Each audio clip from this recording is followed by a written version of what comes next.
first, let's talk a little bit about the relationship between modernizations, posture review, and arms control, because it's not obvious what the connection might be. One of the things, if you're a good academic, is you'll read old things that talk about how you should think about the connections between big ideas. One of them, and I don't know to what extent this will be referred to or not, but you'll encounter this if you stay in the field. It's called there's a man called Thomas Schelling, and he wrote an essay with someone called, well, it was an edited volume with Morton Halpern called Strategy and Arms Control. It was back in 1961. And in one of the essays that he wrote, he talked about what have now been called the Schelling criteria.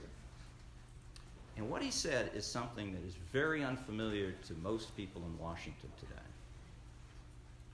And there's, as Mr. Trump would say, this is sad. Okay? Because it's really interesting. What he had to say is, you know, military science and sound arms control, or I should say sound military science and sound arms control, actually share three important objectives. They both should reduce the probability of war, reduce the destructiveness of wars that do occur, and reduce what a war and preparation for war costs. Now, there was a time in the 60s where hard-headed people who were worried about planning a nuclear war actually were also interested in arms control and trying to make both what they were doing and what arms control proposals did achieve these objectives. We don't really do that much anymore, but again, that's sad. Okay? And it's not necessary. Okay. So some people see this briefing and go, oh, well, he's just justifying certain military programs. And other people say, oh, he's just trying to slip these crazy arms control ideas in front of us. Wrong. I'm doing both, and they're related. Okay. So the Nuclear Posture Review is a funny document. It's all about why we need to have more bombs, or why we need to have better bombs, or why we need to prepare to target certain things, and why we need to be prepared to threaten to do things. It's generally viewed as a pretty truculent document. But it's interesting to see what the law says it's supposed to do. Among other things, there is an authorization, it's called the law, and it says that the review, the posture review, should, among other things, show the relationship among the United States deterrence, targeting strategy, and arms control objectives. And as if to make this really important, there's what I call a senselessness of Congress resolution that's in the law. You really get serious when you say, well, our sentiment is the following. And the sentiment is, it's the sense of Congress that the posture review should be used as the basis for establishing future United States arms control objectives and negotiating positions. You'll notice that the law agrees with what I'm trying to lecture. Now, I didn't know about this until I gave this lecture twice, and someone pointed out, oh, you know, that's in the law.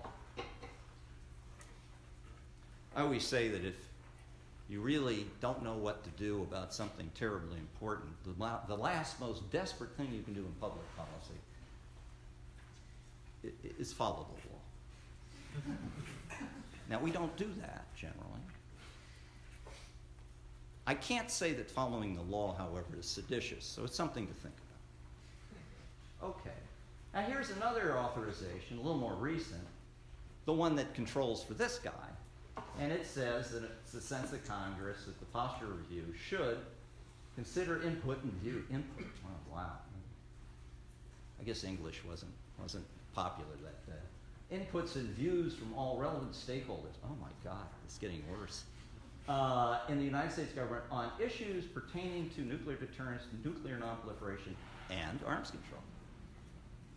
So the posture review, by law, was supposed to somehow reflect this sense of Congress. All right, it does. Now, there are two ways it does it, which I got to tell you are not very impressive at all. The first way is it identifies the key attributes and goals of desirable nonproliferation and arms control measures. They should be verifiable, they should be enforceable, they should reduce stockpiles in a manner that enhances our security.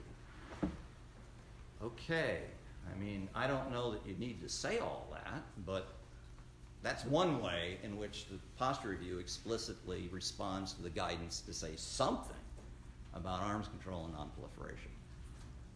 Not very impressive. And the reason I say that is, if you've got to be told this, it's kind of like, you know, wow. There's a level at which it's too basic. That should be obvious and should not need to be said, but that's one way. The other unimpressive way in which it sort of reflects this requirement is it name drops.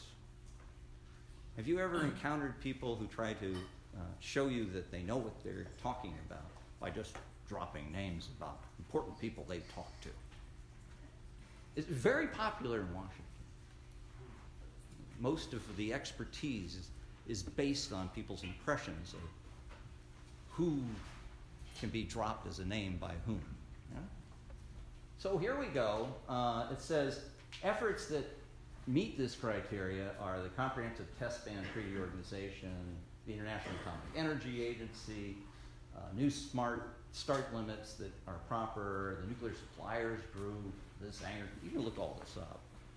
This does not quite.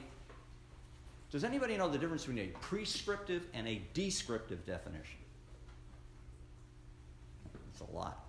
Well, someone tell me what a descriptive definition is. That's self-explanatory, isn't it? Come on.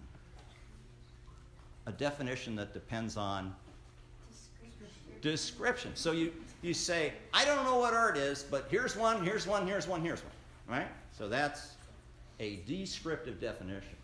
What is prescriptive? I've already implied it by what descriptive is. It would do what?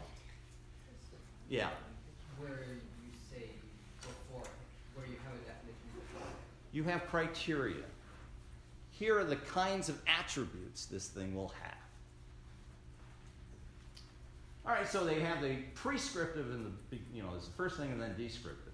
But I would say still, what you lack is anything operational.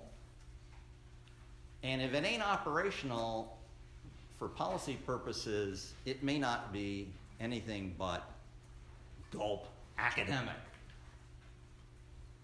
Public policy is not academic. If you're doing something serious, someone can lose their job if they screw up or get killed. That is not academic. That is serious.